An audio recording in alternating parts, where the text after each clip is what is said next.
আমি কি অন্নপূর্ণা ভান্ডারে টাকা পাবো? এখন সবার মনে একটাই প্রশ্ন।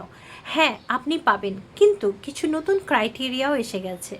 আসুন জেনে নিই কী কী সেই ক্রাইটেরিয়া। প্রথমত, আপনার বয়স সীমা হতে হবে 25 থেকে 60 বছর। দ্বিতীয়ত, যদি আপনি সেন্ট্রাল বা স্টেটের এমপ্লয়ি হন, এছাড়াও যদি আপনি পঞ্চায়েত বা মিউনিসিপ্যালিটির এমপ্লয়ি হন, এছাড়া যদি আপনি সরকারি স্কুল টিচার হন, তাহলেও আপনার অ্যাকাউন্টে এই প্রকল্পের টাকা ঢুকবে না। যদি আপনি আয়কর জমা করেন, তাহলেও আপনি এই বেনিফিটটা পাবেন না। নতুন করে রিঅ্যাপ্লিকেশন করার কোনো দরকার নেই। লক্ষ্মীর ভাণ্ডারের নামগুলোই অন্নপূর্ণা ভাণ্ডারে ট্রান্সফার হয়ে যাচ্ছে। আর আমি কিভাবে এই টাকাটা পাবো? যে অ্যাকাউন্টের সঙ্গে আমার আধার লিঙ্ক করা আছে, সেই অ্যাকাউন্টেই আমার পয়সাটা ঢুকবে মাসে মাসে 3000 টাকা। আর এটা হবে ডাইরেক্ট ব্যাংক ট্রান্সফার।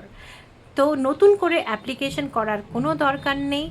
আপনার নাম অটোমেটিক্যালি অন্নপূর্ণা ভাণ্ডারের, যদি আপনি ক্রাইটেরিয়া ম্যাচ করেন, তাহলে আপনার নাম অন্নপূর্ণা ভাণ্ডারে অটোমেটিক্যালি চলে আসবে।